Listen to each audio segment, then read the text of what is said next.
It almost feels like it was just kind of grazed over, you know? But, let's see.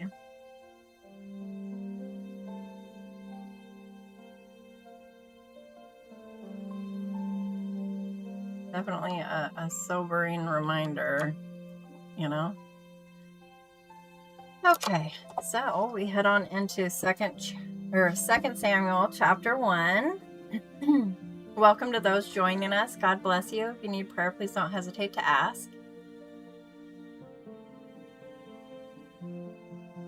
Okay, Katrina, no problem. I'm glad you're here listening.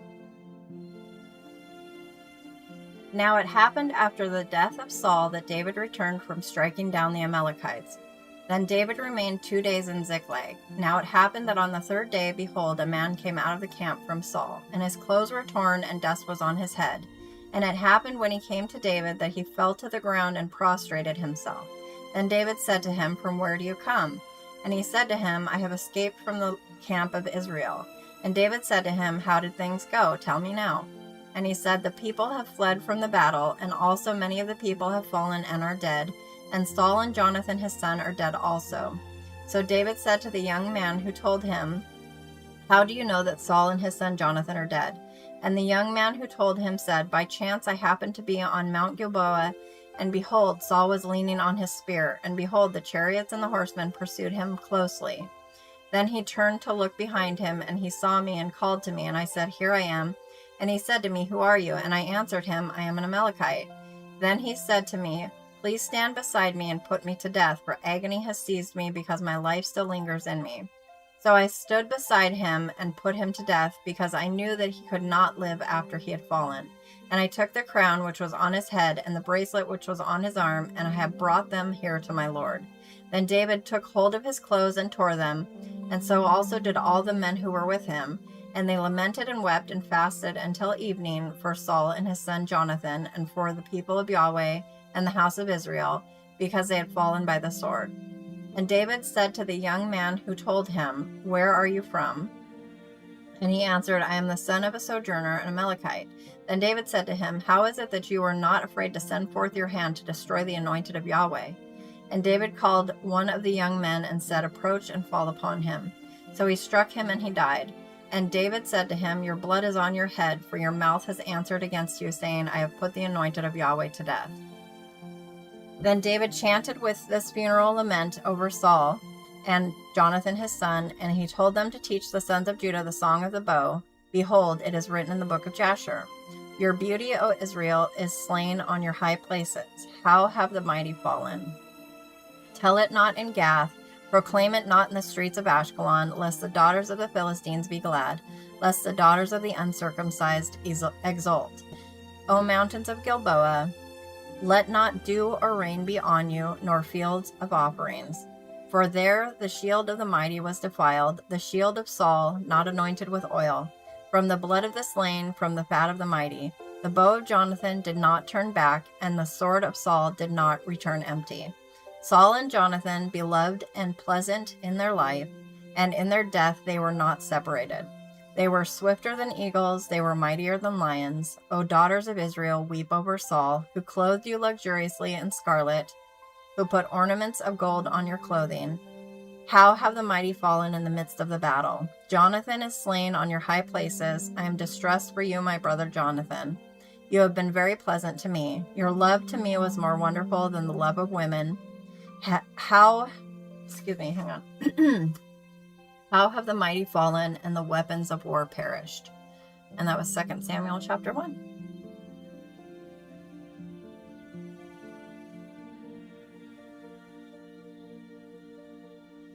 Okay. Welcome to those just coming in. God bless you. If you need prayer, please don't hesitate to ask.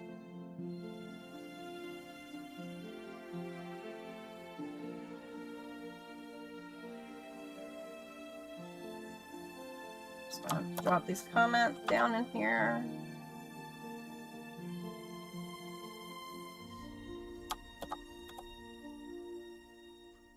And then we will carry on to chapter 2.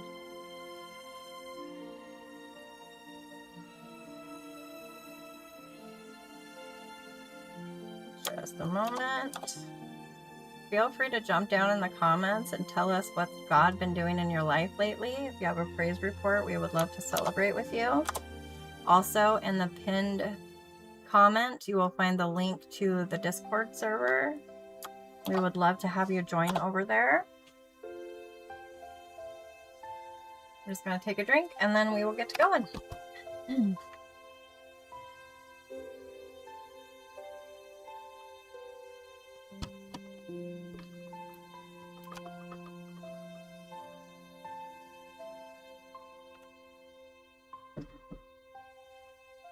2 Samuel chapter 2.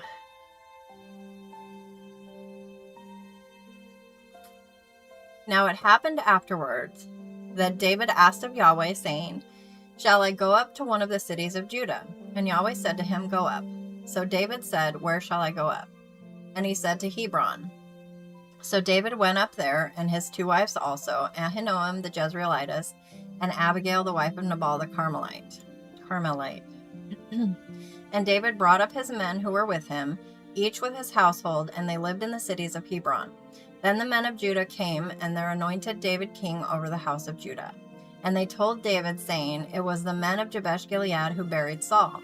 And David sent messengers to the men of Jabesh-Gilead, and said to them, May you be blessed of Yahweh, because you have shown this loving kindness with your lord, with Saul, and have buried him. So now may Yahweh show loving kindness and truth to you, and I also will show this goodness to you, because you have done this thing. So now let your hands be strong and be valiant, for Saul your lord is dead, and also the house of Judah has anointed me king over them. Now Abner the son of Ner, commander of Saul's army, had taken Ishbosheth, the son of Saul, and brought him over to Mahanaim, and he made him king over Gilead, over the Asherites, over Jezreel, over Ephraim, and over Benjamin, even over all Israel. Ishbosheth, Saul's son, was 40 years old when he became king over Israel, and he was king for 2 years. The house of Judah, however, followed David. And the time that David was king in Hebron over the house of Judah was 7 years and 6 months. Now Abner the son of Ner went out from Mahanaim to Gibeon with the servants of Ishbosheth the son of Saul. And Joab the son of Zeruiah,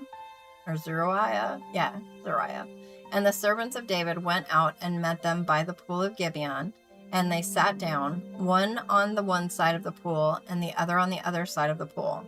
Then Abner said to Joab, Now let the young men arise and hold a contest before us. And Joab said, Let them arise.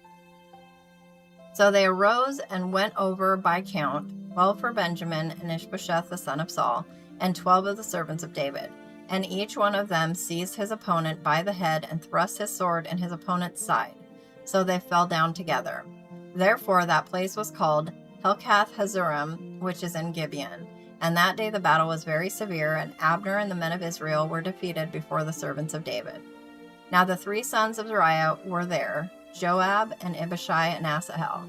And Asahel was as swift-footed as one of the gazelles which is in the field. And Asahel pursued Abner, and did not turn to the right or to the left from following Abner.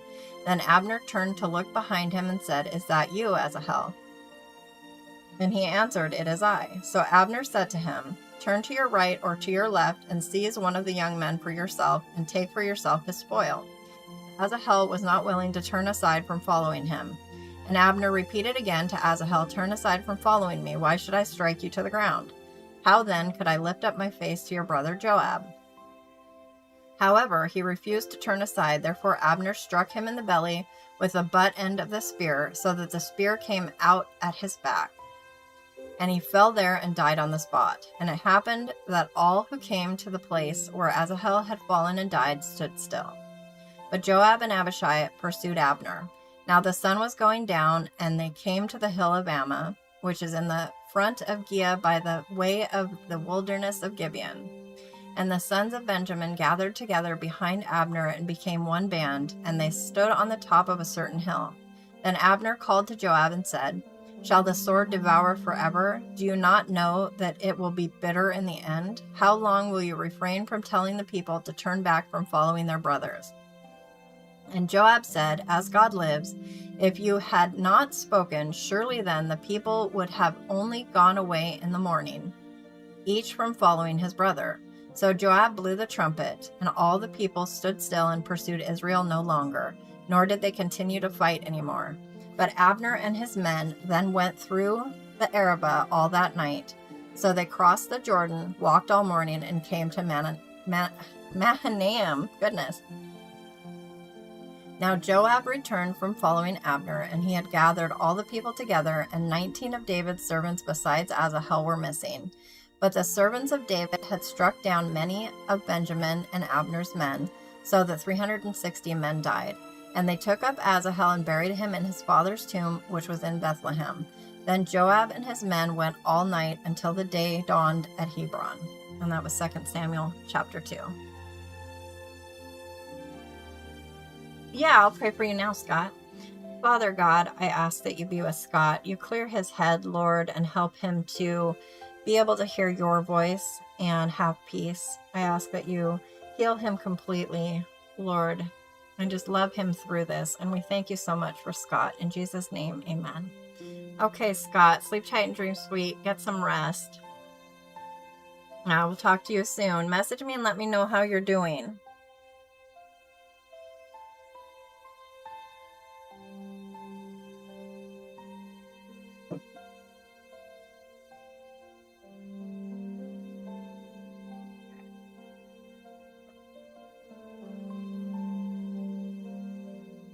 Just a moment.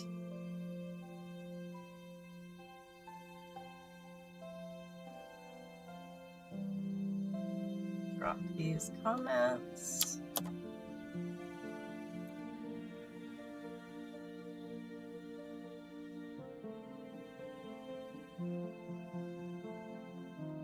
There we go.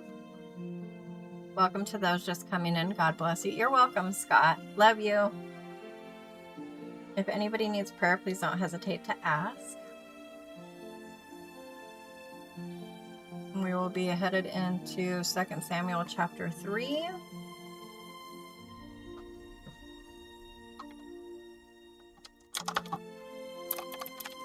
Just a second here.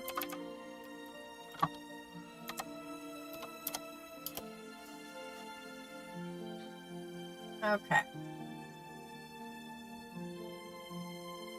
Now the war between the house of Saul and the house of David was long, and David grew steadily stronger, but the house of Saul grew weaker continually. And sons were born to David at Hebron. His firstborn was Amnon by Ahinoam the Jezreelitess, and his second Chileab by Abigail the wife of Nabal the Carmelite, and the third Absalom the son of Maacah, the daughter of Talmai king of Geshur, and the fourth Adonijah the son of Haggith, and the fifth Shephatiah the son of Abital, and the sixth Ithream by David's wife Eglah. These were born to David at Hebron. Now it happened, while there was war between the house of Saul and the house of David, that Abner was making himself strong in the house of Saul. Now Saul had a concubine whose name was Rizpah, and the daughter of Aiah. And Ishbosheth said to Abner, "Why have you gone into my father's concubine?" Then Abner was very angry over the words of Ishbosheth and said, "Am I a dog's head that belongs to Judah? Today I show loving kindness to the house of Saul your father, to his brothers, and to his friends, and have not delivered you into the hands of David, and yet today you charge me with a guilt concerning the woman? May God do so to Abner, and more also, if as Yahweh has sworn to David, I do not do this for him, to transfer the kingdom from the house of Saul, and to establish the throne of David over Israel and over Judah, from Dan even to Beersheba." And he could no longer respond a word to Abner because he was afraid of him. Then Abner sent messengers to David in his place, saying, "Whose is the land? Touch your covenant with me, and behold, my hand shall be with you to turn all Israel over to you." And he said, "Good, I will cut a covenant with you, but I ask one thing of you, namely, you shall not see my face until you first bring Michal, Saul's daughter, when you come to see my face."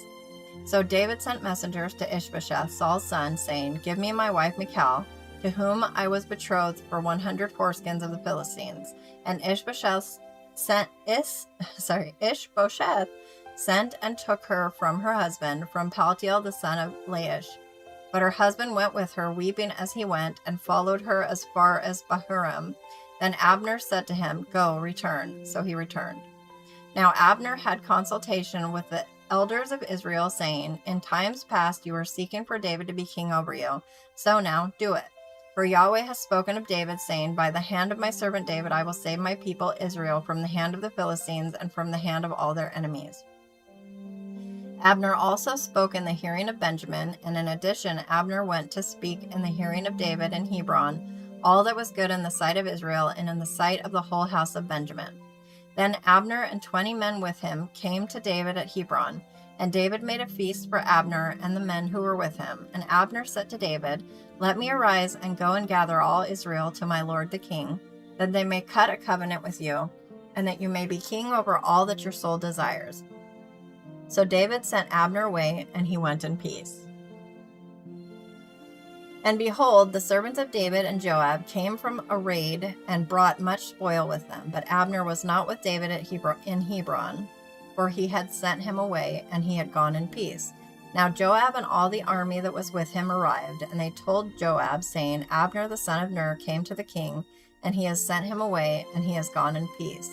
Then Joab came to the king and said, "What have you done? Behold, Abner came to you. Why then have you sent him away, and he is already gone? You know Abner the son of Ner, that he came to deceive you, and to know of your going out and your coming in, and to know all that you are doing." Then Joab came out from David and sent messengers after Abner, and they brought him back from the well of Sirah. But David did not know it. So when Abner returned to Hebron, Joab took him aside into the middle of the gate to speak with him privately, and there he struck him in the belly so that he died on account of the blood of Asahel his brother. Afterward David heard it, so he said, "I and my kingdom are innocent before Yahweh forever of the blood of Abner the son of Ner.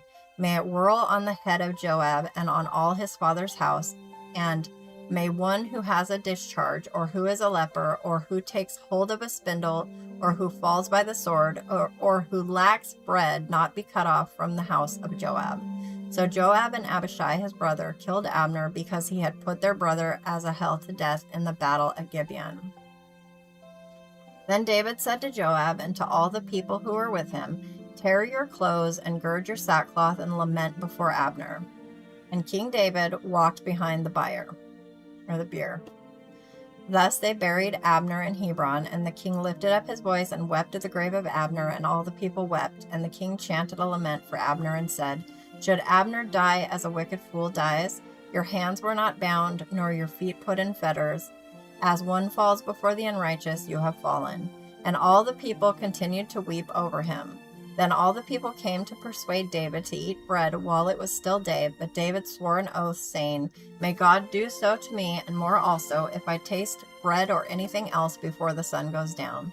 Now all the people took note of it, and it was good in their sight, just as everything the king did was good in the sight of all the people. So all the people and all Israel knew that day that it had not been the will of the king to put Abner the son of Ner to death.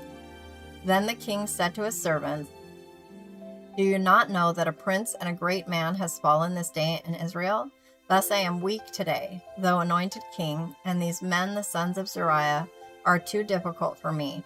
May Yahweh repay the evildoer according to his evil." And that was 2 Samuel chapter 3. I see more have joined us. How are you guys doing tonight? Welcome and God bless you. If you need prayer, please don't hesitate to ask.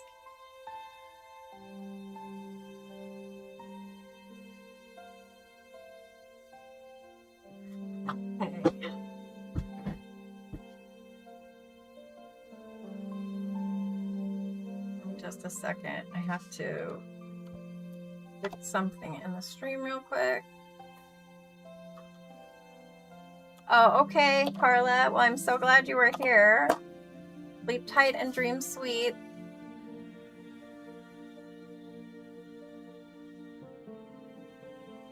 Just a moment.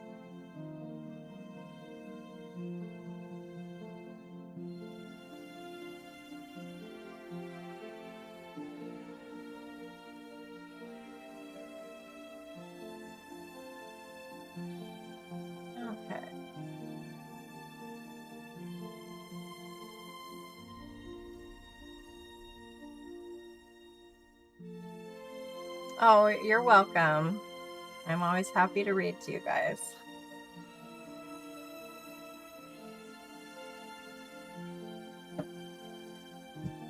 Okay.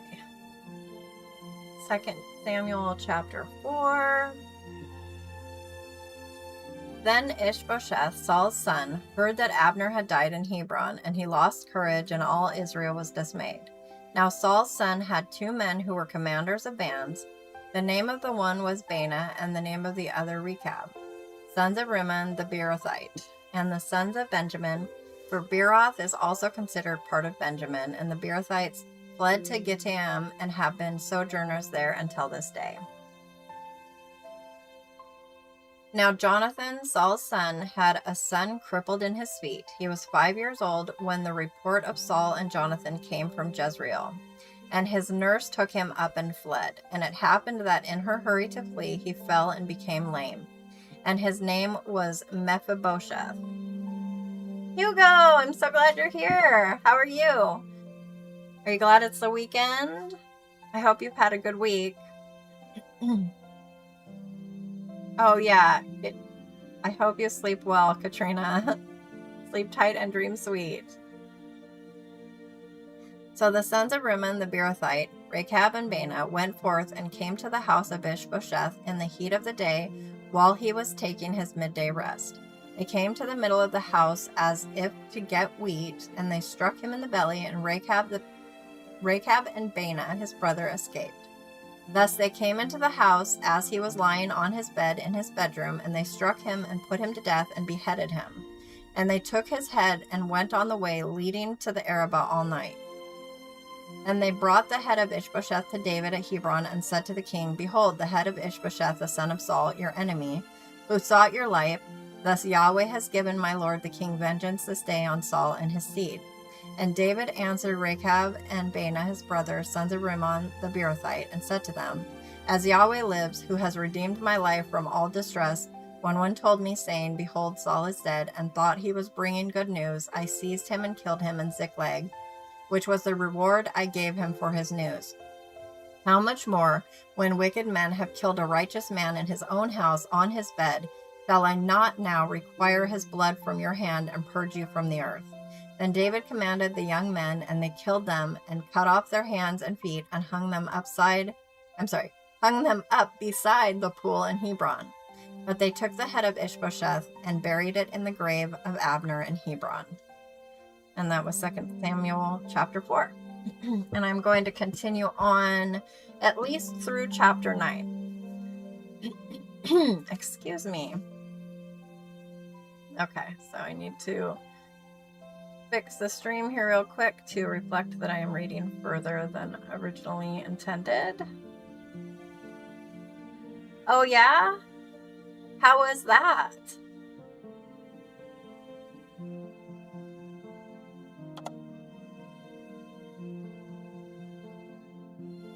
I hope you had a good time.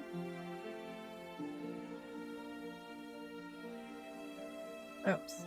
I need to check my stream one more time, because a lot of times it turns off the... No, it didn't this time. Good.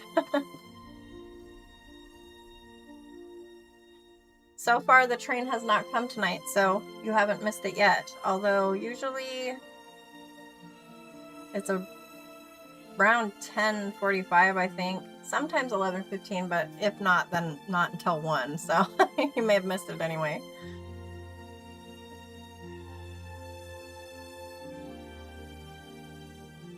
Oh, yeah. Well, teen kids, you know, they need a lot of guidance. God bless you for being there to give it to them, you know?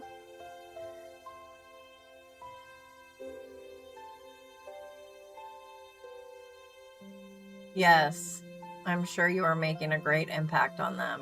That's wonderful.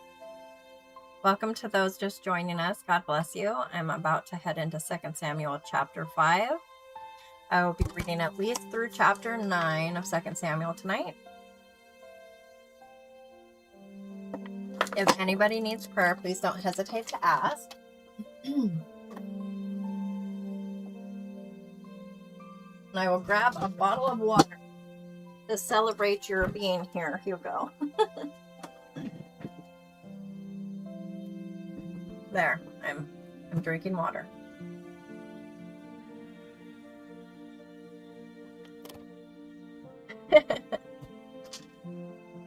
You have brought much lore to the live streams around here, Hugo. The train, the water.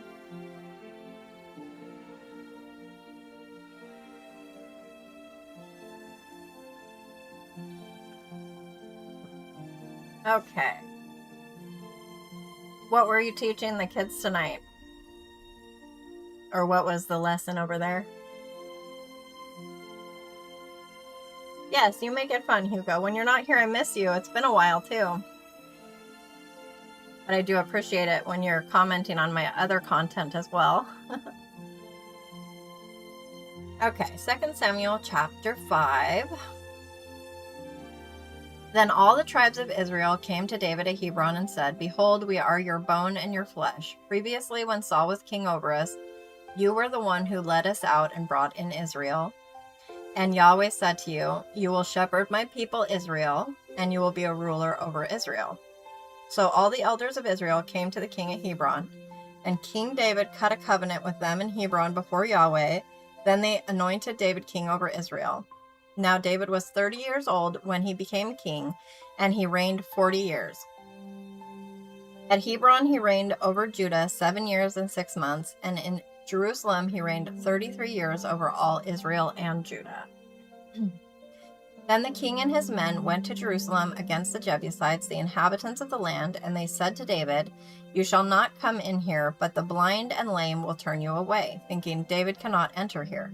Nevertheless, David captured the fortress of Zion, that is in the city of David. And David said on that day, Whoever would strike down the Jebusites, let him reach to the lame and the blind, who are hated by David's soul, through the water tunnel. Therefore they said, The blind or the lame shall not come into the house. Then David lived in the fortress and called it the city of David. And David built all around from the Millo and inward. And David became greater and greater, and Yahweh the God of hosts was with him. Then Hiram, king of Tyre, sent messengers to David with cedar trees and craftsmen of wood and craftsmen of stone walls, and they built a house for David. Thus David knew that Yahweh had established him as king over Israel, and that he had lifted up his kingdom for the sake of his people Israel. And David took more concubines and wives from Jerusalem after he came from Hebron, and more sons and daughters were born to David. Now these are the names of those who were born to him in Jerusalem: Shemua, Shobab, Nathan, Solomon, Ibhar, Elishua, Nepheg, Japhia, Elishama, Eliada, and Eliphalet.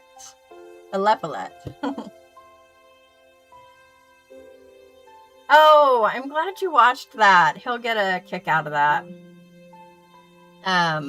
We had a lot of fun with that. You should try it. That is super easy to make. It's basically just a pancake with cocoa powder. But the recipe, I doubled it for my recipe, so it made 3 of those big pancakes that we put stuff in. And in the recipe, I put, milk to desired consistency. You want it to be fairly thin so that when you lift up that top layer and fill in the bottom layer, it drips down good. But yeah, those were really good. Most of us felt like the s'mores were the best ones. And definitely have whipped cream on hand, because we had powdered sugar, but whipped cream would have just been, a little lightness added to it, because it's kind of it's more of a dessert than a breakfast for sure. But really good. And I don't know if you could tell, for Christmas, I bought him a little hot plate. It's a 2-burner, mini stove that we can set on the table to do his videos. We're also going to be making Choco Tacos soon. So definitely follow along if you're enjoying his videos. He doesn't have enough videos or views to even make his own thumbnails. I create the thumbnails and then it's like, oh, you don't have, enough followers to do that. but he does have fun. And on his first video, I don't know if you knew, but he was really inspired by Preppy Kitchen. The guy's name is John. I forget his name now, but so I had tagged him in it, and then I went and I sent him an email, like his from his website or something. I think I actually had to reach out to his assistant. I can't remember, but the guy from Preppy Kitchen actually commented on his very first video, and Shiloh was just, oh my goodness, he was so excited.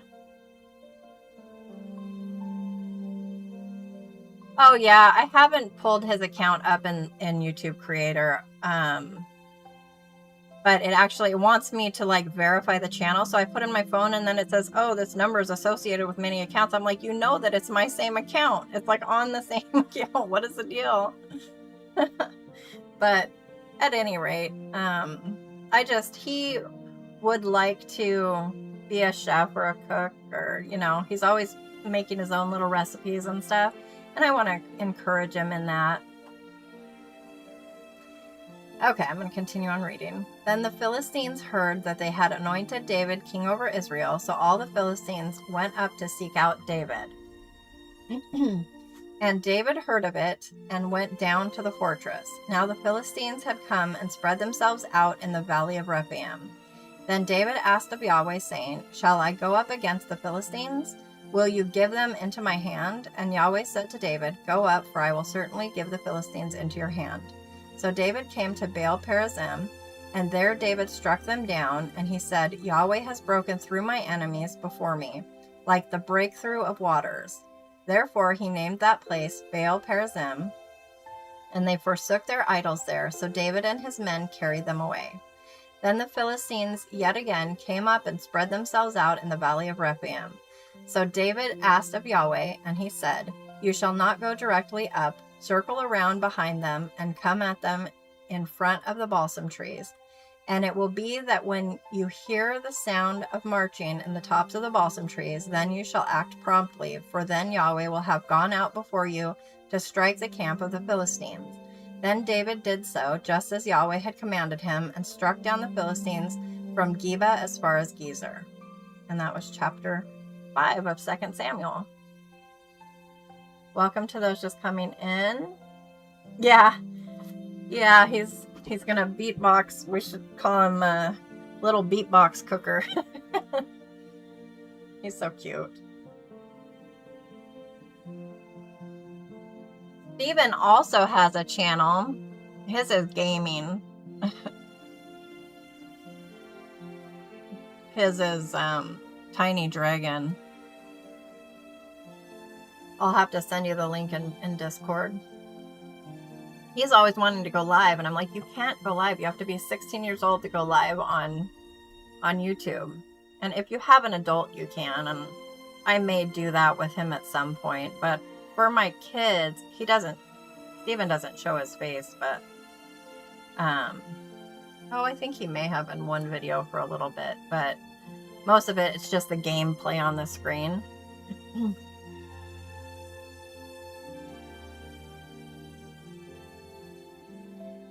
2 Samuel chapter 6. Actually, I am going to pop some comments down.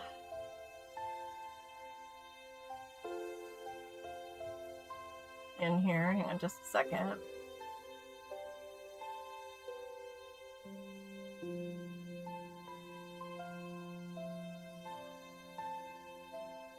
Here we go.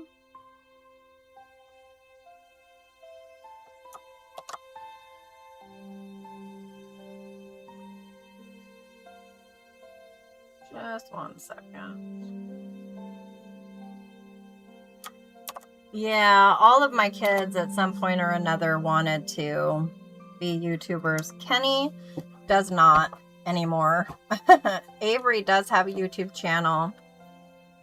His is gaming, and then he was making bracelets and stuff like that for a while as well. But he gets into it for a while, and then he gets tired of it. It's a lot of work to have a YouTube channel, and I'm always telling him that. And of course, when it's the kids, I'm the one doing it Although Kenny helps Steven a lot with his, but they don't post videos like every day or anything like that.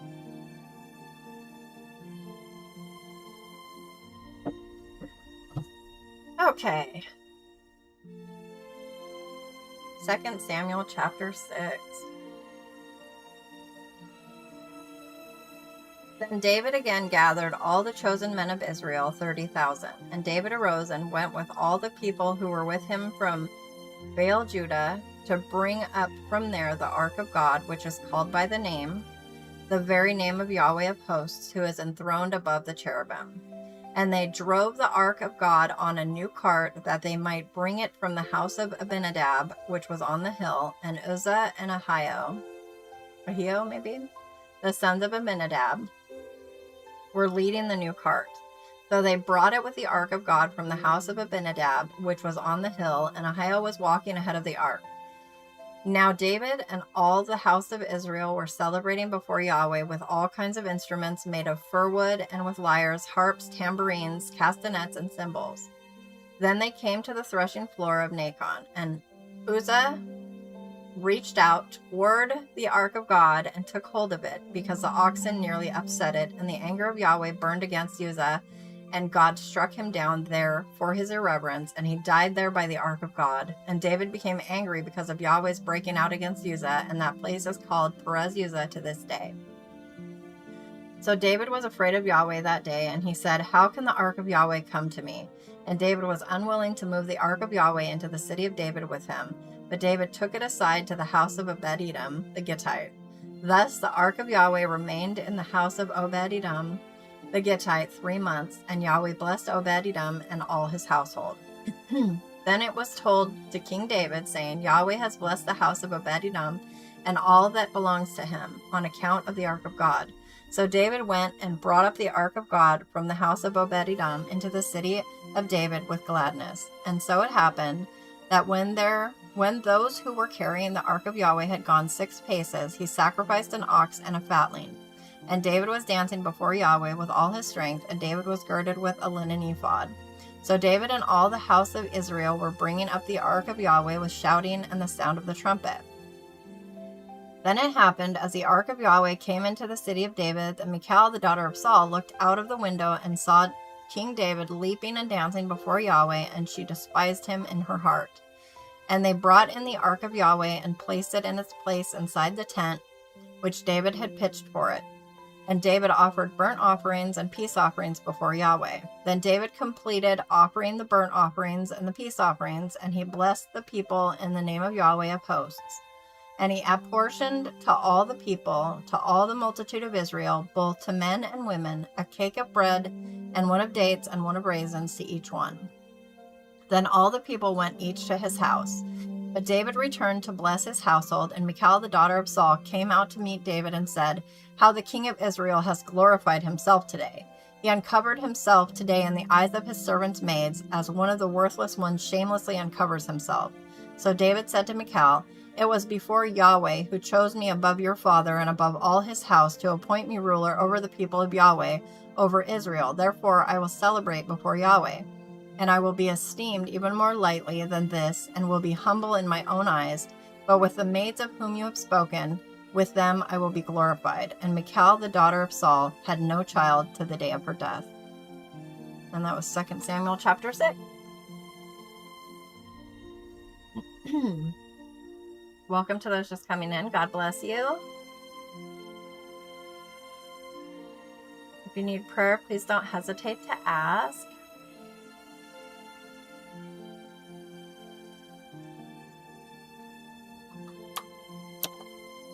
Okay, I'm just going to pop these comments down in the chat.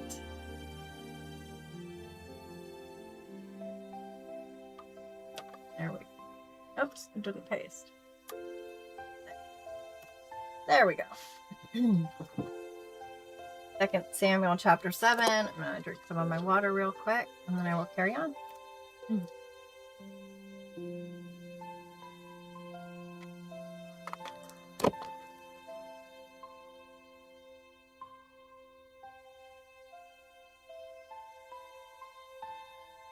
Okay. Now it happened when the king inhabited his house, and Yahweh had given him rest on every side from all his enemies, that the king said to Nathan the prophet, "See now, I inhabit a house of cedar, but the ark of God inhabits tent curtains." So Nathan said to the king, "Go, do all that is in your heart, for Yahweh is with you."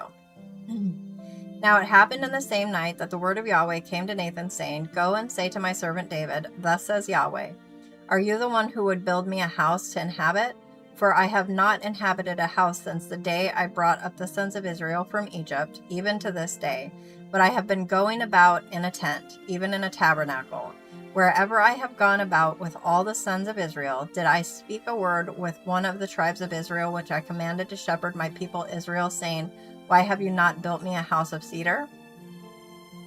So now, thus you shall say to my servant David, Thus says Yahweh of hosts, I myself took you from the pasture, from following the sheep, to be ruler over my people Israel, and I have been with you wherever you have gone, and have cut off all your enemies from before you, and I will make you a great name, like the name of the great men who are on the earth. And I will appoint a place for my people Israel, and will plant them, that they may dwell in their own place and not be disturbed again, and the unrighteous will not afflict them any more as formerly, even from the day that I commanded judges to be over my people Israel, and I will give you rest from all your enemies. Yahweh also declares to you that Yahweh will make a house for you. When your days are fulfilled and you lie down with your fathers, I will raise up one of your seed after you, who will come forth from your own body, and I will establish his kingdom. He shall build a house for my name, and I will establish the throne of his kingdom forever. I will be a father to him, and he will be a son to me. When he commits iniquity, I will reprove him with the rod of men and the strikes from the sons of men. But my loving kindness shall not be removed from him, as I removed it from Saul, whom I removed from before you. And your house and your kingdom shall endure before me forever. Your throne shall be established forever. According to all these words and according to all this vision, so Nathan spoke to David. Oh, good. Good job. I was just going to ask you how school's going. Oh no, I forgot to set my drink down.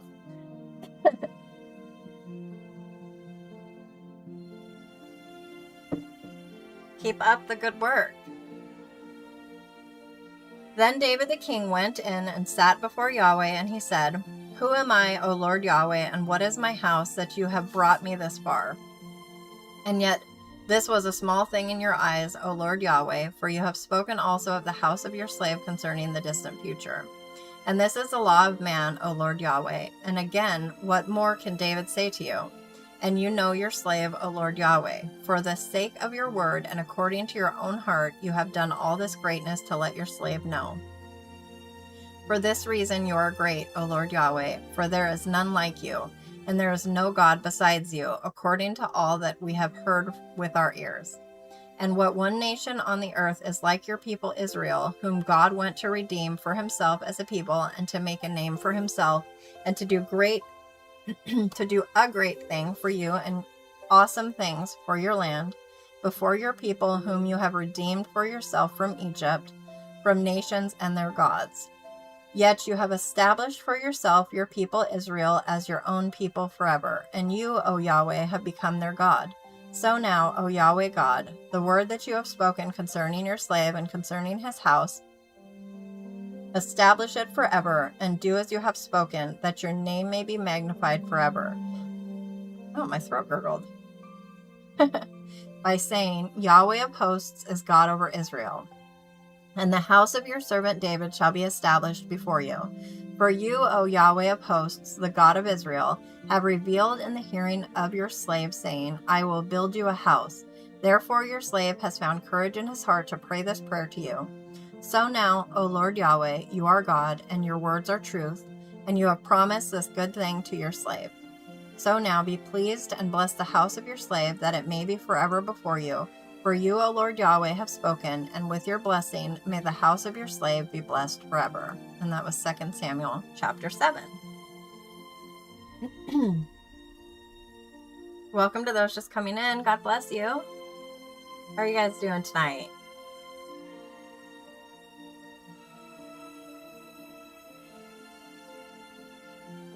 Give me just a moment to put some comments down in the chat.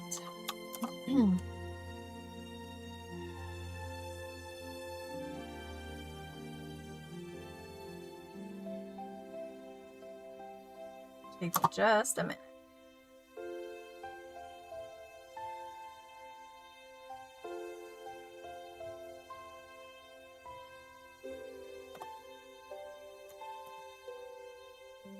Okay.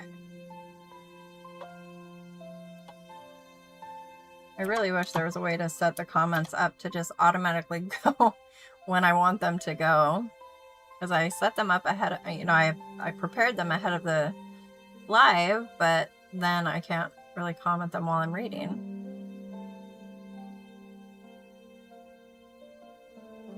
Okay. I've got them in the one stream, and now I can put them in the other. You're welcome, Hugo. I know school is a lot. It was never my thing, that's for sure. So good on you.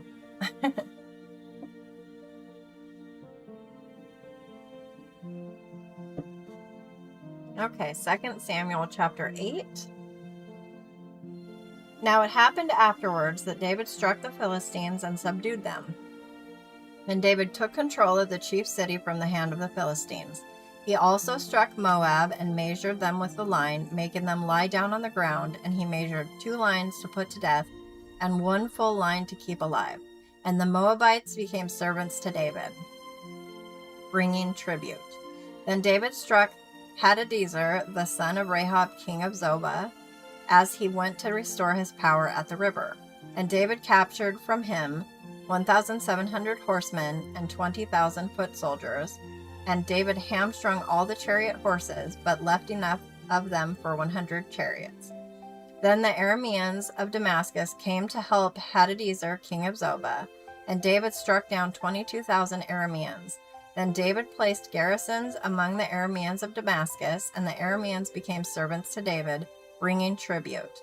And Yahweh granted salvation to David wherever he went. And David took the small shields of gold, which were carried by the servants of Hadadezer, and brought them to Jerusalem.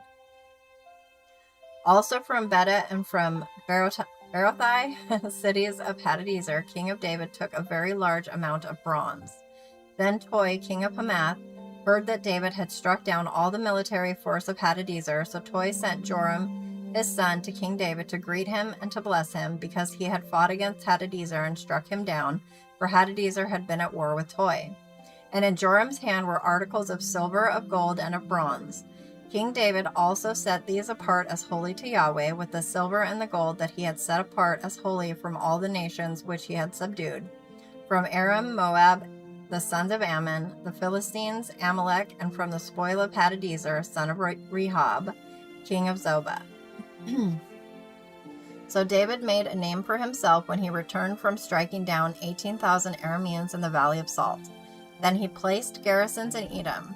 In all Edom he placed garrisons, and all the Edomites became servants to David, and Yahweh granted salvation to David wherever he went.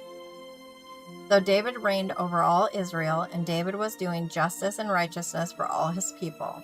Now Joab the son of Zeruiah was over the army, and Jehoshaphat the son of Ahilud was recorder, and Zadok the son of Ahitub and Ahimelech the son of Abiathar were priests, and Sariah was scribe, and Benaiah the son of Jehoiada was over the Kerethites and the Pelethites, and the sons of David were priests. And that was 2 Samuel chapter 8.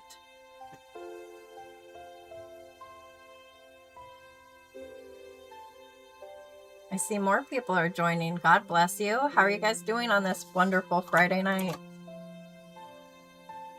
We're almost into Saturday, huh? Thank God for the weekend.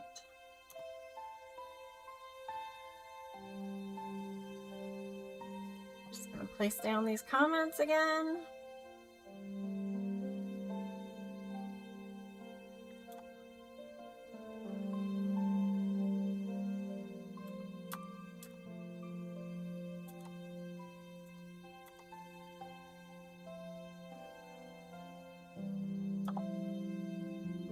Almost done. Kind of hard to run several streams all at the same time.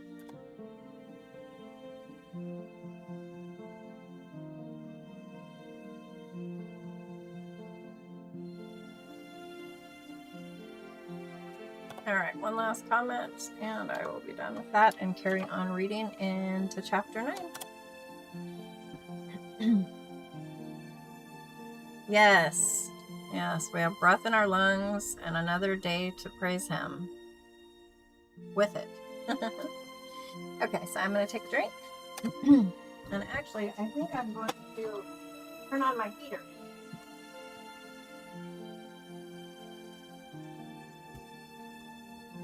Hi, Wheezy. Are you cozy?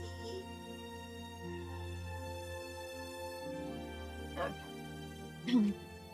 Yeah, my actual heater in my room broke. And so I just have a space heater. And I can't run it all the time because if you run the microwave and it's plugged in, it pops the breaker.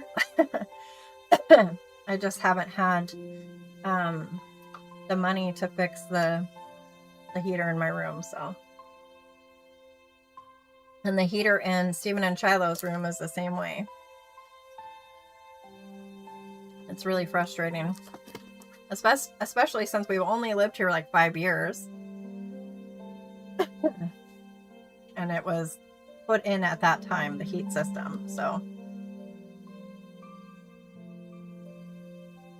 Hello, Easy. I'll move this out of your way.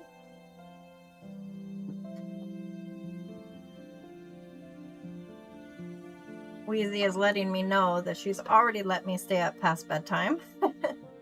She got on this schedule where she starts herding me to bed around 11:15, but the last few days she's let it go till closer to midnight. But then she wants me in bed. We'll just have our snuggle time here, Wheezy. Come here. Oh, you're so pretty.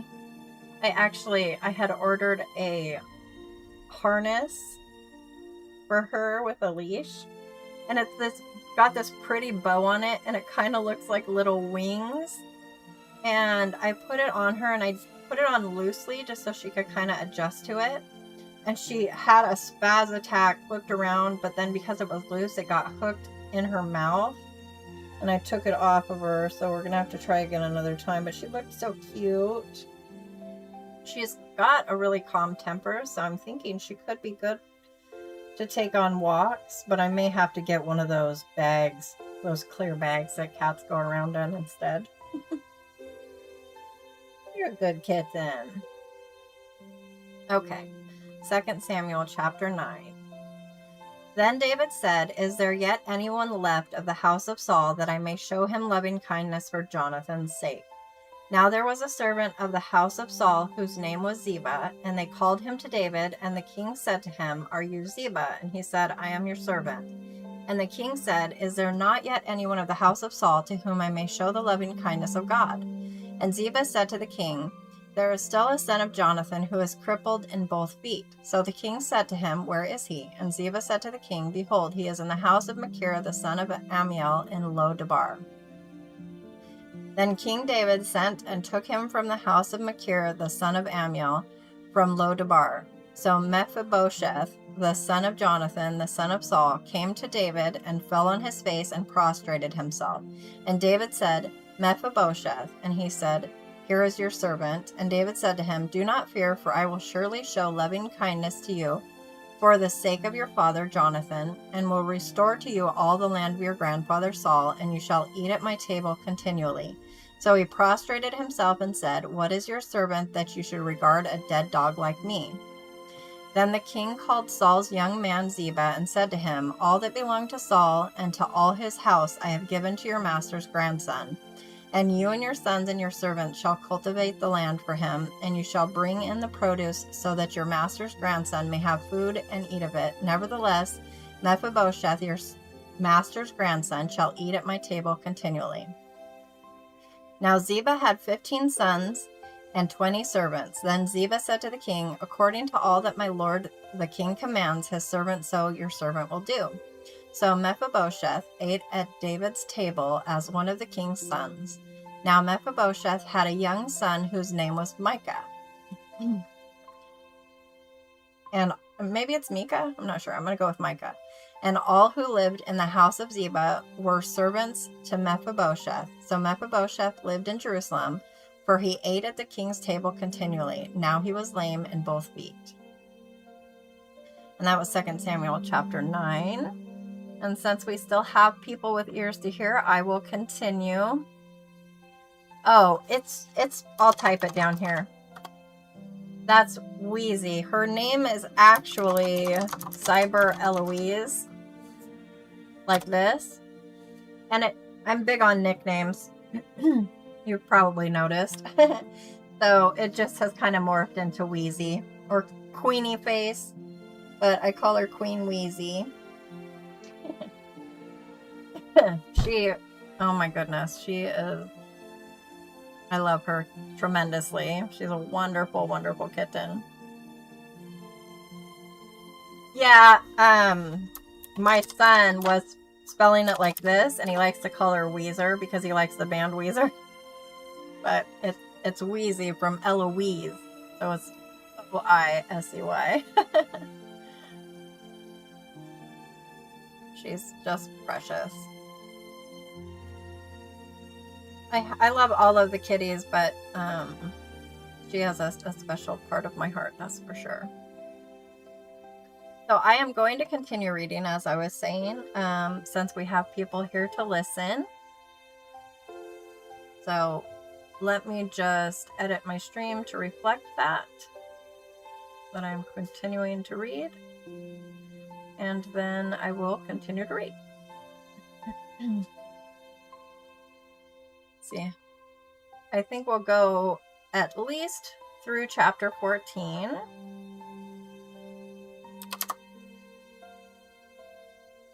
Give me just 1 second.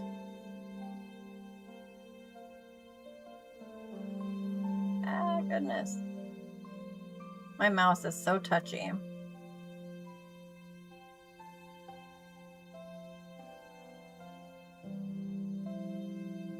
If anybody needs prayer, please don't hesitate to ask.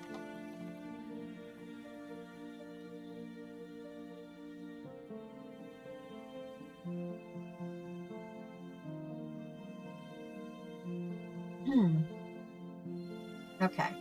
Now it happened afterwards that the king of the sons of Ammon died, and Hanun his son became king in his place. So David said, I will show loving kindness to Hanun the son of Nahash, just as his father showed loving kindness to me. So David sent to comfort him concerning his father by the hand of his servant. And David's servants came to the land of the sons of Ammon. But the princes of the sons of Ammon said to Hanun their lord, in your eyes, is David honoring your father because he has sent comforters to you? Has David not sent his servants to you in order to search the city, to spy it out and overthrow it? So Hanun took David's servants and shaved off half of their beards and cut off their garments in the middle as far as their hips and sent them away. Then they told it to David, and he sent to meet them, for the men were greatly dishonored. And the king said, stay at Jericho until your beards grow, and then return. Then the sons of Ammon saw that they had become odious to David. So the sons of Ammon sent and hired the Arameans of Beth-rehob and the Arameans of Zobah, 20,000 foot soldiers, and the king of Maacah with 1,000 men, and the men of Tob with 12,000 men. Then David heard of it and sent Joab and all the army, the mighty men. And the sons of Ammon came out and arranged themselves for battle at the entrance of the gate of the city. But the Arameans of Zobah and of Rehob and the men of Tob and Maacah were by themselves in the field. Then Joab saw that the battle was set against him from the front and from the rear. So he chose from all the choice men of Israel, and they arranged themselves to meet the Arameans. But the remainder of the people he put in the hand of Abishai his brother, and he arranged them to meet the sons of Ammon. And he said, if the Arameans are too strong for me, then you shall save me. But if the sons of Ammon are too strong for you, then I will come to save you.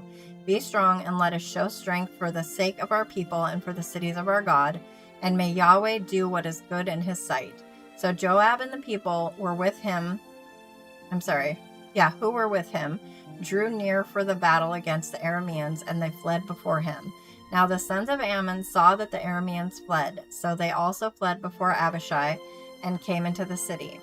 Then Joab returned from fighting against the sons of Ammon and came to Jerusalem. Then the Arameans saw that they had been defeated by Israel. So they gathered themselves together, and Hadadezer sent and brought out the Arameans who were beyond the river, and they came to Helam, and Shobach, the commander of the army of Hadadezer, led them. And it was told to David, so he gathered all Israel together and crossed the Jordan and came to Helam. And the Arameans arranged themselves to meet David and fought against him. But the Arameans fled before Israel, and David killed of the Arameans 700 charioteers and 40,000 horsemen, and struck down Shobach, the commander of their army, and he died there. Then all the kings, the servants of Hadadezer, saw that they were defeated by Israel, so they made peace with Israel and served them. And the Arameans were afraid to save the sons of Ammon anymore. And that was 2 Samuel chapter 10. Okay. Just 1 second.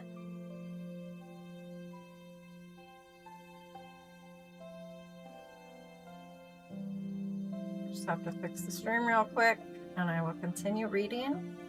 If you need prayer, please don't hesitate to ask.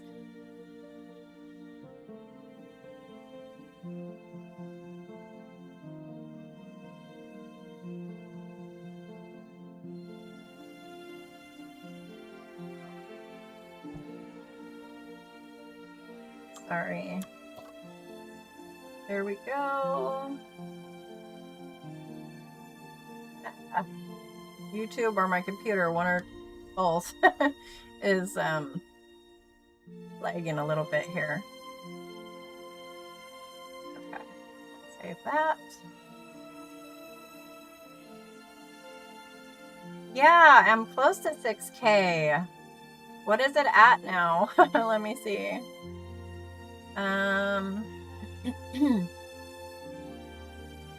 Yeah, 5,943.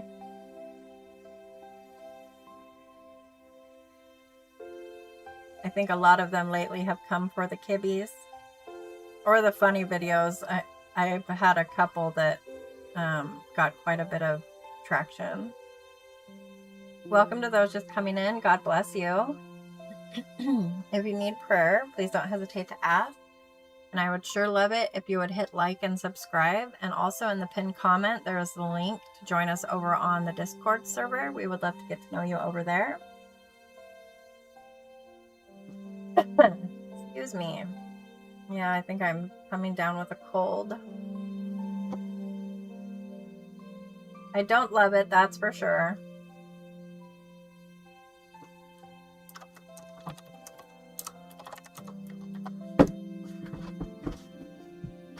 Second Samuel chapter 11. Oh, we're to David and Bathsheba. I think everybody knows this story, huh?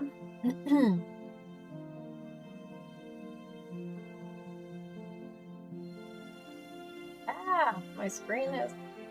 I don't know if my mouse is jumpy. I know it is, but not that jumpy. Yeah, that's what I've been bringing people in with, Hugo, because I kind of had kept them separate. That's why I have the cat channel. But a lot of people seem to like the combination. So it'll be like the kittens playing or a funny video, but then it'll have a Bible verse over it, and people are really enjoying it. So praise God.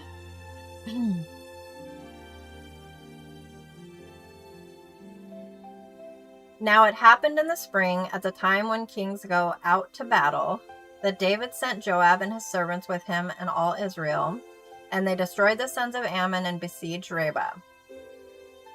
But David stayed at Jerusalem. Now when evening came, David arose from his bed and walked around on the roof of the king's house, and from the roof he saw a woman bathing, and the woman was very beautiful in appearance. So David sent and inquired about the woman. And one said, "Is this not Bathsheba, the daughter of Eliam, the wife of Uriah the Hittite?" Then David sent messengers and took her, and she came to him, and he lay with her. And when she had purified herself from her uncleanness, she returned to her house. And the woman became pregnant, and she sent and told David and said, "I am pregnant." Then David sent to Joab, saying, "Send me Uriah the Hittite."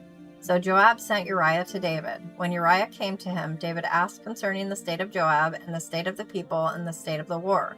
Then David said to Uriah, "Go down to your house and wash your feet." And Uriah went out of the king's house, and a present from the king went out after him. But Uriah lay down at the door of the king's house with all the servants of his lord, and did not go down to his house. Then they told David, saying, Uriah did not go down to his house. And David said to Uriah, "Have you not come from a journey? Why did you not go down to your house?" And Uriah said to David, "The ark and Israel and Judah are staying in booths, and my lord Joab and the servants of my lord are camping in the open field. Shall I then go to my house to eat and to drink, and to lie with my wife? By your life and the life of your soul, I will not do this thing." Then David said to Uriah, "Stay here today also, and tomorrow I will send you out." So Uriah remained in Jerusalem that day and the next. Now David called him, and he ate and drank before him, and he made him drunk. And in the evening he went out to lie on his bed with his lord's servants, but he did not go down to his house. Now it happened in the morning that David wrote a letter to Joab and sent it by the hand of Uriah. And he had written in the letter, saying, "Place Uriah in the front line of the fiercest battle and withdraw from him, so that he may be struck down and die." So awful. So it was, as Joab kept watch on the city, that he put Uriah at the place where he knew there were valiant men. And the men of the city went out and fought against Joab, and some of the people among David's servants fell, and Uriah the Hittite also died. Then Joab sent and told David all the events of the war. And he commanded the messenger, saying, "When you have finished telling all the events of the war to the king, and if it happens that the king's wrath rises and he says to you, 'Why did you approach the city to fight? Did you not know that they would shoot from the wall? Who struck down Abimelech the son of Jerubbesheth? Did not a woman cast an upper millstone on him from the wall, so he died at Tebez? Why did you approach the wall?' Then you shall say, 'Your servant Uriah the Hittite is dead also.'" So the messenger went and came and told David all that Joab had sent him to tell. And the messenger said to David, "The men prevailed against us and came out against us in the field, but we pressed them as far as the entrance of the gate. And the archers shot at your servants from the wall. So some of the king's servants died, and your servant Uriah the Hittite also died." Then David said to the messenger, "Thus you shall say to Joab, 'Do not let this thing be evil in your sight, for the sword devours one as well as another. Make your battle against the city stronger and tear it down, and so strengthen him.'" Then the wife of Uriah heard that Uriah, her husband, had died, so she lamented over her husband. Then the time of mourning passed by, and David sent and gathered her to his house, and she became his wife. Then she bore him a son, but the thing that David had done was evil in the sight of Yahweh. You don't say. For sure. Okay, so I will be carrying on into 2 Samuel chapter 12 in just a moment. I do need to grab something to drink. I am drinking water, but my throat gets sore and feels gummy. So the carbonation tends to help clear it up a little bit better. Oh no, my Pepsi is completely frozen. Okay. Every time I change the temperature, I try to lower it, and it just doesn't seem to help. This little fridge is a pain. Oh, this one is super cool too. I don't know if you saw that video. I made a short that I posted earlier today. Not many people saw it, but it's me opening a Pepsi, and it's super cooled. So after it opens, it slowly freezes, like right before your eyes. It's really kind of cool, but also it's gotten old because I just want a Pepsi, you know? Oh, this one is good. I can still drink it. It's kind of like a slushie. I see more are joining us. Welcome and God bless you. If you need prayer, please don't hesitate to ask.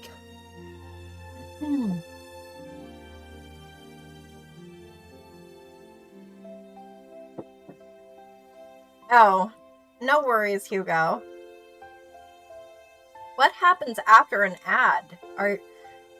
Does it start you where you were where my life was at before the ad, or does it just bring you back to where I am currently? The ads are kind of a pain.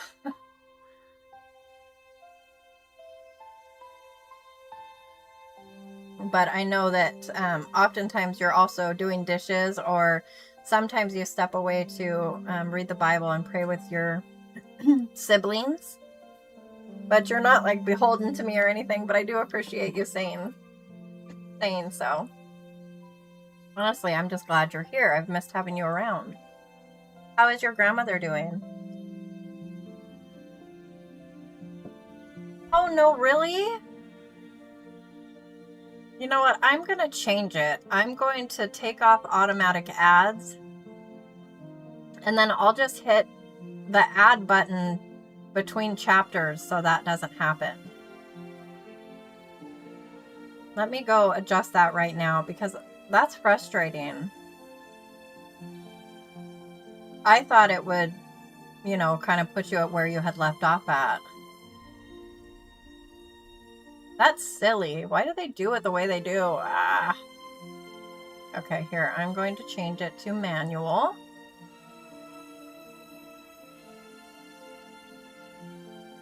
That's okay if I forgot, or if I forget. I don't want it to be that way.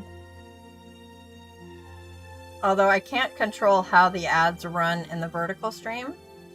So, excuse me, I had a hiccup. So those in the other stream,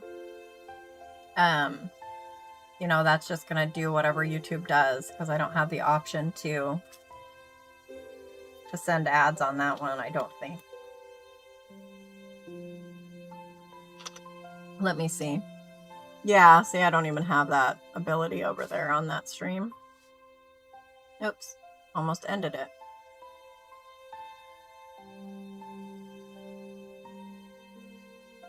Okay.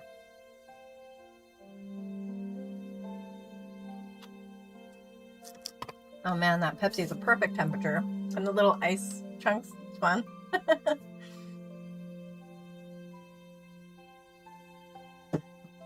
Oh, you haven't gotten any ads in the vertical stream? Yeah, I know. She must have a couple weeks left that she still has to be there.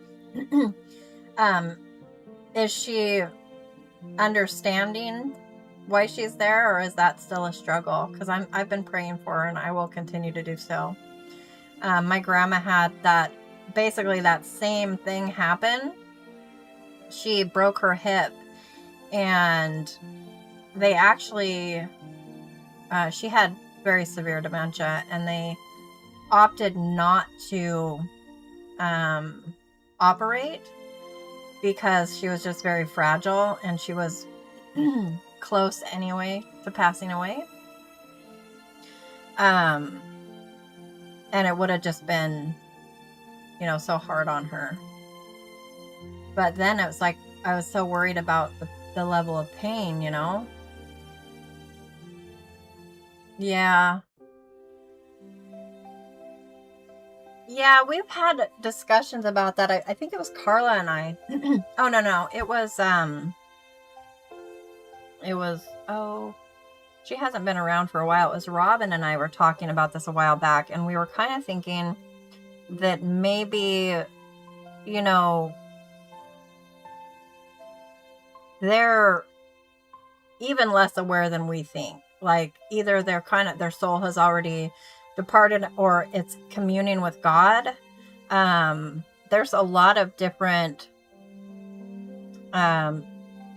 stuff out there you can read on that. But it is terribly sad and hard to see our loved ones. I was a med aid caregiver years back, and we had quite a few people with dementia, and like we had one lady that would always come out in the hall in the middle of the night and say, "Is my son here?"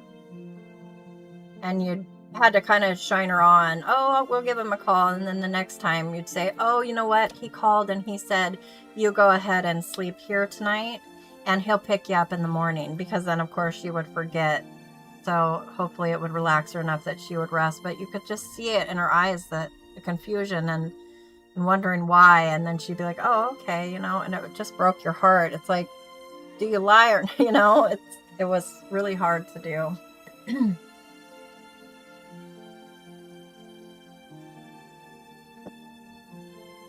Yeah, for sure, Hugo.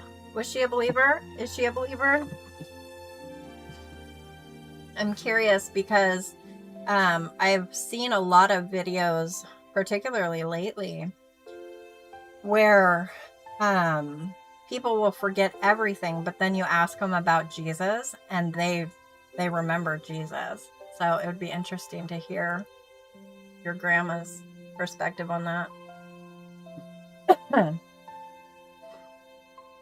Let's see. Yeah, my grandma is always worrying about my dad, saying he hasn't ate or where he is and stuff like that. Yeah. You never stop worrying about your kids, do you? Father God, what is your... Or I'll just call her Grandma. Father God, we lift up Hugo's grandma before you tonight again, Father, and we ask that you just bring her peace. Help her to feel your presence. Help her to know you and to remember you, Lord, and bless her family with peace and strength through this, Lord. And just help her to be a living testimony to your kindness, your loving kindness, your peace, and your healing, Lord. And we ask that you just have your hand and your arms around this family, Lord, and just help them to feel you there and to trust in you. And we thank you, Father, for his grandma, who has made a wonderful, amazing family in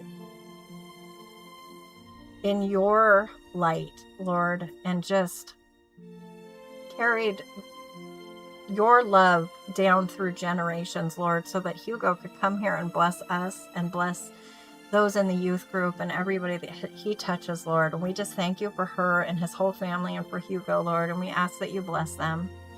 In Jesus' name, amen. Sorry, I'm not I'm not super eloquent, and the thing is I oftentimes start to immediately get emotional, when I pray. And then I don't know how to vocalize, what I'm feeling. So, but God hears us and he knows, and he is with you guys. You're welcome. Okay. So 2 Samuel chapter 12. Then Yahweh sent Nathan to David, and he came to him and said, there were 2 men in one city, the one rich and the other poor. The rich man had a great many flocks and herds, but the poor man had nothing except one little ewe lamb, which he bought and nourished, and it grew up together with him and his children. It would eat his morsel of bread and drink of his cup and lie in his bosom, and was like a daughter to him. Now a visitor came to the rich man, and he was unwilling to take from his own flock or his own herd to prepare for the traveler who had come to him. Rather, he took the poor man's ewe lamb and prepared it for the man who had come to him. Then David's anger burned greatly against the man, and he said to Nathan, as Yahweh lives, surely the man who has done this deserves to die, and he must make restitution for the lamb fourfold, because he did this thing and had no compassion. Excuse me. Nathan then said to David, you are the man. Thus says Yahweh, the God of Israel. It is I who anointed you king over Israel, and it is I who delivered you from the hand of Saul. I also gave you your master's house and your master's wives into your care, and I gave you the house of Israel and Judah. And if that had been too little, I would have added to you many more things like these. Why have you despised the word of Yahweh by doing evil in his sight? You have struck down Uriah the Hittite with the sword, have taken his wife to be your wife, and have killed him with the sword of the sons of Amnon. So now the sword shall never depart from your house, because you have despised me and have taken the wife of Uriah the Hittite to be your wife. Thus says Yahweh, behold, I will raise up evil against you from your own household. I will even take your wives from before your sight and give them to your companion, and he will lie with your wives in the sight of the sun. Indeed, you did it secretly, but I will do this thing before all Israel and before the sun. That's what people need to remember, that, everything done in darkness comes to light. and you can't hide your sin from God. And it's the same as when people take, like, when you're fasting or things like that, that you're doing to build a closer relationship to God. And you do it where everybody knows, oh, look at me, I'm fasting, I'm so pious, I'm so holy, and look at me, I'm suffering for God. It goes both ways. You know, you have your reward before men, or you have your reward before God. And if you sin in darkness, God's going to bring it to light, and he's going to show everybody, right? It's, you know, we all sin, we all fall short of the glory of God, and praise God for his son and the forgiveness that we can be granted, that we surely do not deserve. Anyway, I do go on. Then David said to Nathan, I have sinned against Yahweh. And Nathan said to David, Yahweh also has taken away your sin. You shall not die. However, because by this deed you have given occasion to the enemies of Yahweh to blaspheme, the son also that is born to you shall surely die. And Nathan went to his house. Then Yahweh smote the child that Uriah's wife bore to David, so that he was very sick. David therefore sought God about the boy, and David fasted and went and spent the night lying on the ground. And the elders of his household stood beside him in order to raise him up from the ground, but he was unwilling and would not eat food with them. Then it happened on the 7th day that the child died, and the servants of David were afraid to tell him that the child was dead, for they said, Behold, while the child was still alive, we spoke to him, and he did not listen to our voice. How then can we tell him that the child has died? He might do himself harm. And David saw that his servants were whispering together, so David discerned that the child had died. So David said to his servants, Has the child died? And they said, He has died. So David arose from the ground, washed, anointed himself, and changed his clothes, and he came into the house of Yahweh and worshipped. Then he came to his own house, and he asked, and they set food before him, and he ate. Then his servants said to him, What is this thing that you have done? While the child was alive, you fasted and wept, but when the child died, you arose and ate food. Then he said, While the child was still alive, I fasted and wept, for I said, Who knows, Yahweh may be gracious to me, that the child may live. But now he has died, why should I fast? Can I bring him back again? I will go to him, but he will not return to me. Oh, hi, Matthew. How are you doing tonight? God bless you. Excuse me. Then David comforted his wife Bathsheba and went into her and lay with her, and she gave birth to a son, and he named him Solomon. Now Yahweh loved him and sent word by the hand of Nathan the prophet, and he named him Jedediah for the sake of Yahweh. Then Joab fought against Rabbah of the sons of Ammon and captured the royal city. And Joab sent messengers to David and said, I have fought against Rabbah. I still think it's Rabbah. I have even captured the city of waters. So now gather the rest of the people together and camp against the city and capture it, lest I capture the city myself and it be named after me. So David gathered all the people and went to Rabbah. We're going with Rabbah. Fought against it and captured it. Then he took the crown of their king from his head, and its weight was a talent of gold. And in it was a precious stone, and it was placed on David's head. And he brought out the spoil of the city in a very great amount. He also brought out the people who were in it, and set them up with saws, sharp iron instruments, and iron axes, and made them pass through the brick kiln. And thus he used to do to all the cities of the sons of Ammon. Then David and all the people returned to Jerusalem. And that was 2 Samuel chapter 12. Okay, so now I will insert an ad so it doesn't interrupt the stream. I'm so sorry. I'm glad you told me about that, Hugo. So for those who don't have ads, I'll just be turning off my fan because it has gotten too cold in here. And I am going to read at least 2 more chapters. Welcome to those just coming in. God bless you. If you need prayer, please don't hesitate to ask. I'm going to take a drink real quick before I carry on reading. I really don't want to get sick, but You can probably hear it in my voice. I am definitely getting a cold.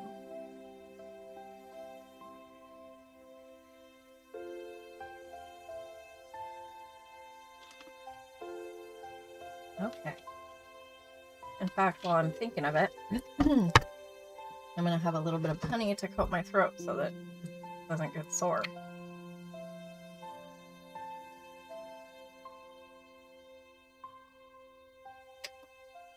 I wish I had Manuka honey, but at least this is raw honey. Oh, good. What were your ads of, Hugo? Welcome. I see more people are joining. God bless each of you. I'm so glad you're here. I'm actually going to take some ibuprofen here real quick.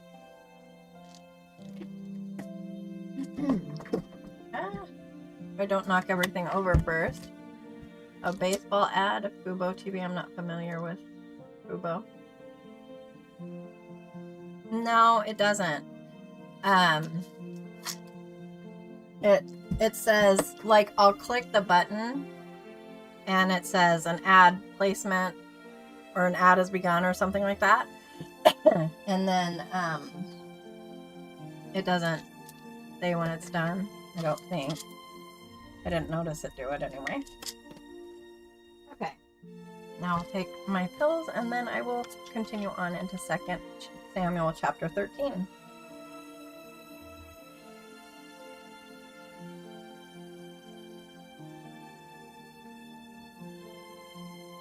If anybody needs prayer, again, please don't hesitate to ask.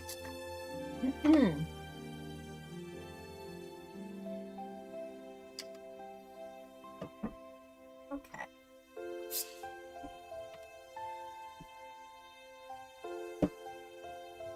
Now it happened afterwards that Absalom, the son of David, had a beautiful sister whose name was Tamar, and Amnon, the son of David, loved her. And Amnon was so distressed because of his sister Tamar that he made himself ill, for she was a virgin. So it was hard in Amnon's sight to do anything to her. But Amnon had a friend whose name was Jonadab, the son of... My floor is shaking. I wonder if the train is coming. Occasionally, I feel it before I actually hear it.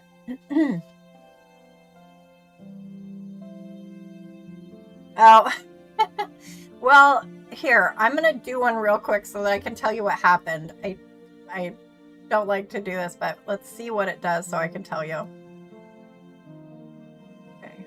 Nope, it just says ads inserted. Learn more. Oh, yeah, no, it just says ads inserted.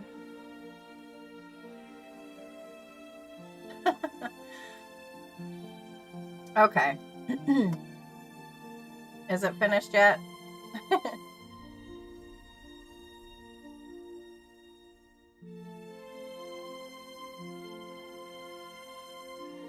What does what mean? It just says ads inserted. It doesn't give me a timer down or anything. I wish it would. Kind of silly. Let me see. Matthew said. Yeah, it just says ads inserted. Like, I pressed it. It did an ad. Did it give you an ad?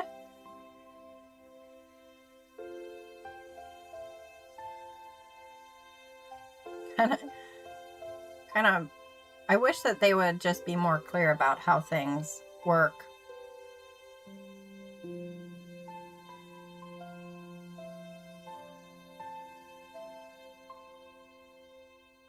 Oh, yeah, well, there's different kinds of ads. Sometimes there's there's skippable ads, there's unskippable ads, there's all sorts of different things that they can do. Oh, well, that's good. Yeah, I don't know why they do that where it takes you out of the live. It should just, be on the side or something. I don't know. Give me just a quick second here.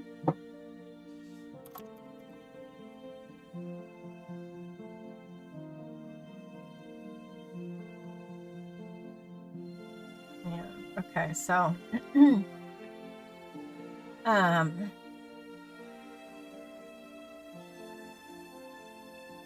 so Matthew, God does do some uncomfortable things, um, that simply have to be done in a world of sin.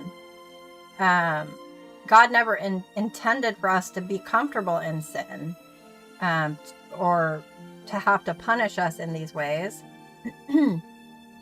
But as far as his infant son dying like that, some people get mad at God for that because we think as humans think, we're not thinking on God's level.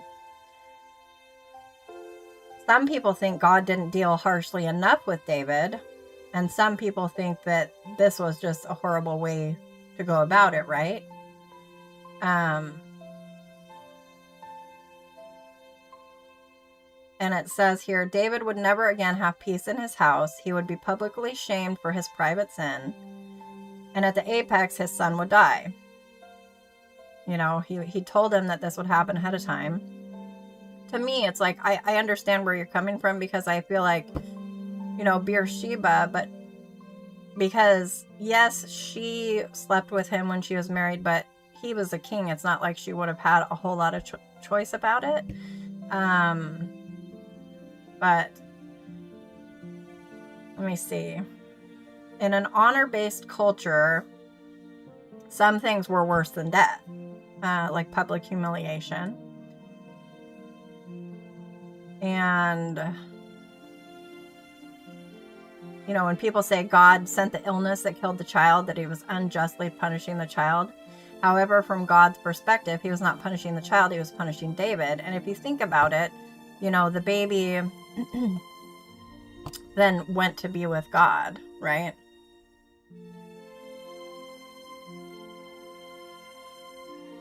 Oh. Uh-oh.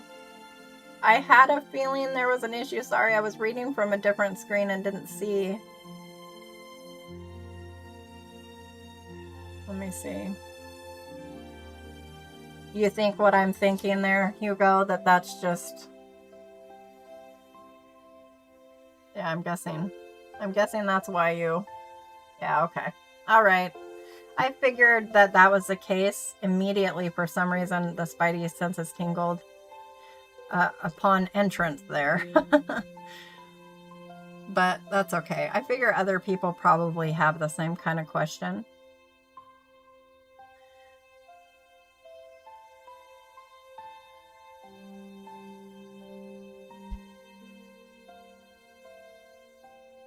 I mean, for me, it's just, yeah, it's sad from a human standpoint, but also we aren't God. And some things, as a believer, you just understand that his ways are higher, So it was hard in Amnon's sight. Oh, goodness. To do anything to her, but Amnon had a friend whose name was Jonadab, the son of Shimeah, David's brother, and Jonadab was a very shrewd man. And he said to him, O son of the king, why are you so depressed morning after morning? Will you not tell me? Then Amnon said to him, I am in love with Tamar, the sister of my brother Absalom. Jonadab then said to him, Lie down on your bed and pretend to be ill, and your father will come to see you, and you will say to him, Please let my sister Tamar come and give me some food to eat, and let her prepare the food in my sight, that I may see it and eat from her hand.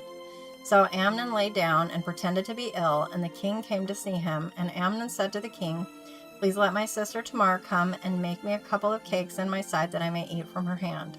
Then David sent to the house for Tamar, saying, Go now to your brother Amnon's house and prepare food for him. So Tamar went to her brother Amnon's house, and he was lying down. And she took dough, kneaded it, made cakes in his sight, and baked the cakes. And she took the pan and dished them out before him, but he refused to eat. And Amnon said, Have everyone go out from me. So everyone went out from him. Then Amnon said to Tamar, Bring the food into the bedroom, that I may eat from your hand. So Tamar took the cakes which she had made and brought them into the bedroom to her brother Amnon. Then she brought them near to him to eat, but he took hold of her and said to her, "Come, lie with me, my sister." But she said to him, "No, my brother, do not violate me, for such a thing is not done in Israel. Do not do this disgraceful thing. As for me, where could I get rid of my reproach? And as for you, you will be like one of the wicked fools in Israel. So now, please speak to the king, for he will not withhold me from you." But he was not willing to listen to her voice. Now he was stronger than she, so he violated her and lay with her. Then Amnon hated her with a very great hatred, for the hatred with which he hated her was greater than the love with which he had loved her. And Amnon said to her, "Get up, go away." But she said to him, "No, because this wrong in sending me away is greater than the other that you have done to me." But he was not willing to listen to her. Then he called his young man who attended him and said, "Now cast this woman out of my presence and lock the door behind her." Now she had on a long-sleeved garment, for in the manner the virgin daughters of the king dressed themselves in robes. Then his attendant took her out and locked the door behind her. Then Tamar put ashes on her head and tore her long-sleeved garment, which was on her, and she put her hand on her head and went away, crying aloud as she went. So Absalom, her brother, said to her, "Has Amnon, your brother, been with you? But now keep silent, my sister. He is your brother. Do not take this matter to heart." So Tamar remained and was desolate in her brother Absalom's house.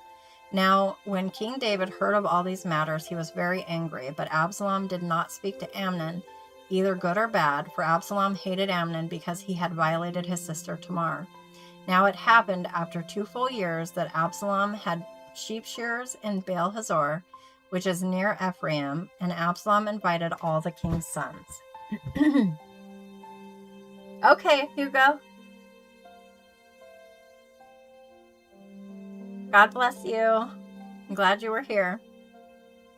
And Absalom came to the king and said, "Behold now, your servant has sheep shearers. Please let the king and his servant go with your servant."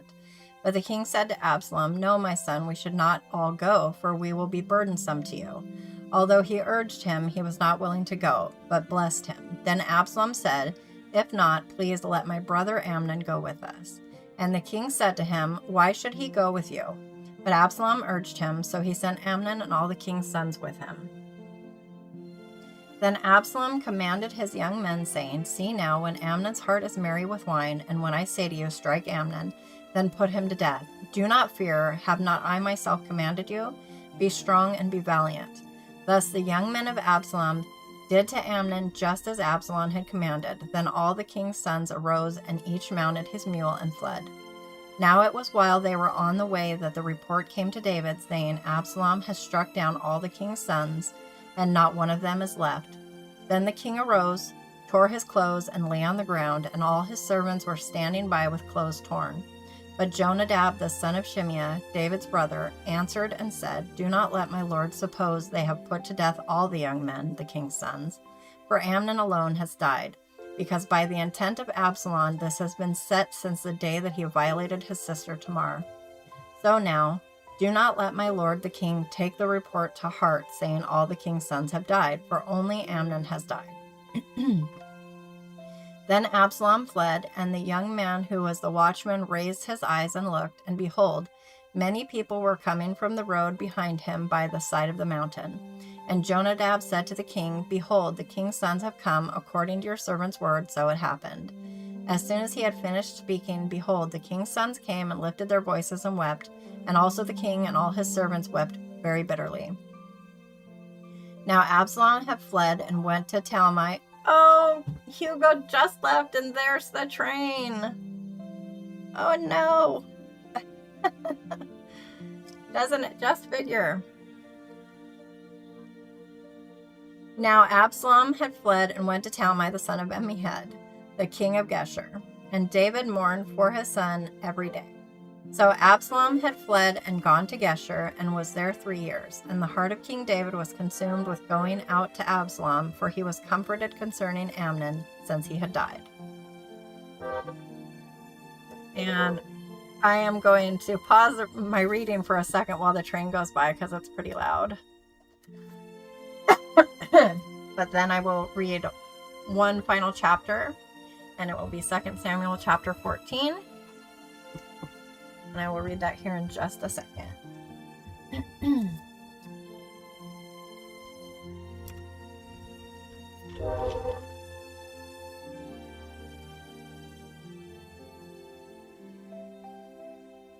I really can't believe the train chose to come right after Hugo left.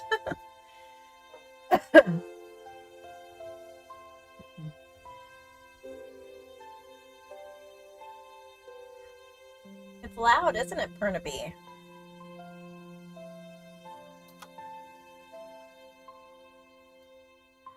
I think my noise gate muffles it somewhat for the mainstream, but not in the mobile stream.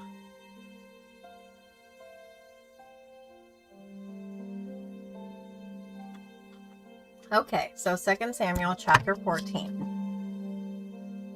Now Joab the son of Zeruiah knew that the king's heart was inclined toward Absalom. So Joab sent to Tekoa and brought a wise woman from there and said to her, "Please pretend to be a mourner and put on mourning garments now, and do not anoint yourself with oil, but be like a woman who has been mourning for the dead many days. Then you shall go to the king and speak to him in this manner." So Joab put the words in her mouth. So the woman of Tekoa spoke to the king, and she fell on her face to the ground and prostrated herself and said, "Save, O king." And the king said to her, "What is your trouble?" And she answered, "Truly I am a widow, my husband has died, and your servant woman had 2 sons. But the 2 of them struggled together in the field, and there was no one to deliver between them. So one struck the other and put him to death. And behold, the whole family has risen against your servant woman, and they said, 'Hand over the one who struck his brother, and we may put him to death for the life of his brother whom he killed, and destroy the heir also. Thus they will extinguish my coal which remains, so as to leave my husband neither name nor remnant on the face of the earth.'" Then the king said to the woman, "Go to your house, and I will give a command concerning you." And the woman of Tekoa said to the king, "O my lord, the king, the iniquity is on me and my father's house, but the king and his throne are guiltless." So the king said, "Whoever speaks to you, bring him to me, and he will not touch you any more."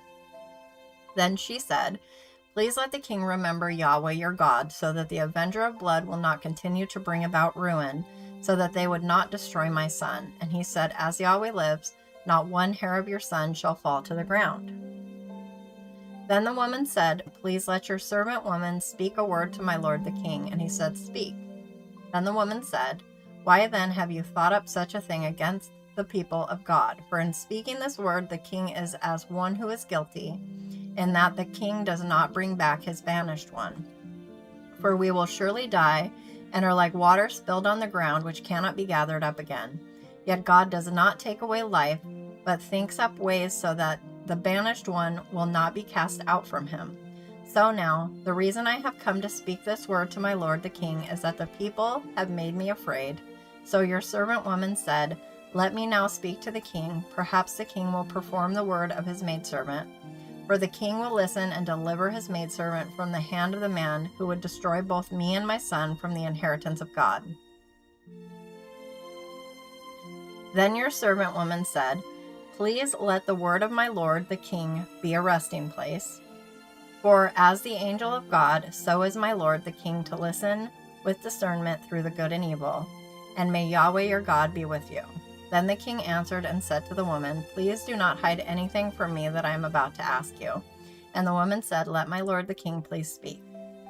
So the king said, 'Is the hand of Joab with you in all this?' And the woman answered and said, 'As your soul lives, my lord the king, no one can turn to the right or to the left from anything that my lord the king has spoken. Indeed, it was your servant Joab who commanded me, and it was he who put all these words in the mouth of your servant woman. In order to change the appearance of things, your servant Joab has done this thing. But my lord is wise, like the wisdom of the angel of God, to know all that is in the earth.' Then the king said to Joab, 'Behold, now I have done this thing. Go therefore, bring back the young man Absalom.' And Joab fell on his face to the ground, prostrated himself, and blessed the king. Then Joab said, 'Today your servant knows that I have found favor in your sight, O my lord the king, in that the king has performed the word of his servant. So Joab arose and went to Geshur and brought Absalom to Jerusalem. However, the king said, "Let him turn to his own house and let him not see my face." So Absalom turned to his own house and did not see the king's face. Now in all Israel was no one as handsome as Absalom, so highly praised, from the sole of his foot to the top of his head.